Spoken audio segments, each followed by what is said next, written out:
ಜಾತಿಗಣತಿ ಕಾರ್ಯಕ್ಕೆ ತೆರಳಿದ ಶಿಕ್ಷಕರೋರ್ವರು ಜೇನುನೊಣದ ದಾಳಿಗೆ ಒಳಗಾಗಿ ಗಂಭೀರ ಗಾಯಗೊಂಡ ಘಟನೆ ಸಜಿಪಮುನ್ನೂರು ಗ್ರಾಮದ ಆಲಾಡಿ ಬಳಿ ನಡೆದಿದೆ.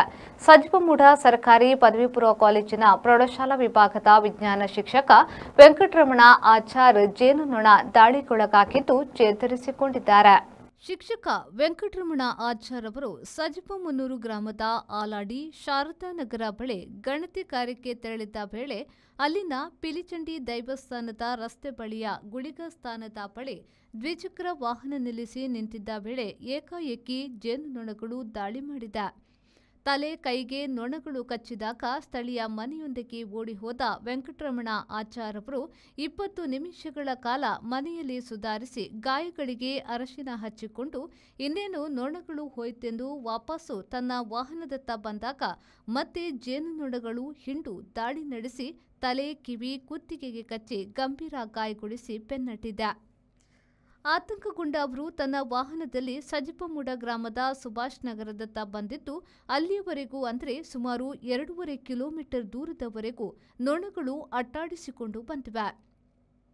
ಬಳಿಕ ಮನೆಗೆ ಹೋದ ಅವರಿಗೆ ಅವರ ಪತ್ನಿ ನೊಣದ ಮುಳ್ಳುಗಳನ್ನು ತೆಗೆದು ಆರೈಕೆ ಮಾಡಿದ್ದಾರೆ. ಘಟನೆಯಿಂದ ವೆಂಕಟರಮಣ ಆಚಾರ್ ಅವರ ಮುಖ, ಕೈ ಊದಿಕೊಂಡಿದ್ದು 25ಕ್ಕಿಂತಲೂ ಅಧಿಕ ನೊಣದ ಮುಳ್ಳುಗಳನ್ನು ತೆಗೆಯಲಾಗಿದೆ. ವೆಂಕಟರಮಣ ಆಚಾರ್ ಬಂದ ಬಳಿಕ ಅದೇ ಸ್ಥಳದಲ್ಲಿ 4-5 ಮಂದಿಗೆ ಜೇನುನೊಣಗಳು ಕಚ್ಚಿ ಗಾಯಗೊಳಿಸಿದೆ.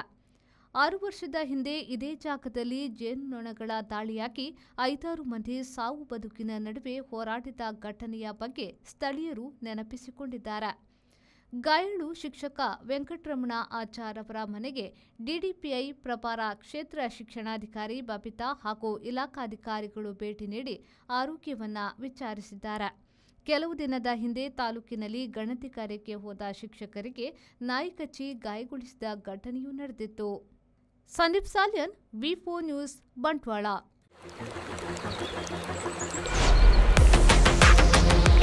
ಖುಷಿಯ ನಡುವೆ ಈ ಒತ್ತಡದ ಜೀವನ ದಣಿವು, ಆಯಾಸದಿಂದ ಬಳಲುವಂತೆ ಮಾಡುತ್ತೆ.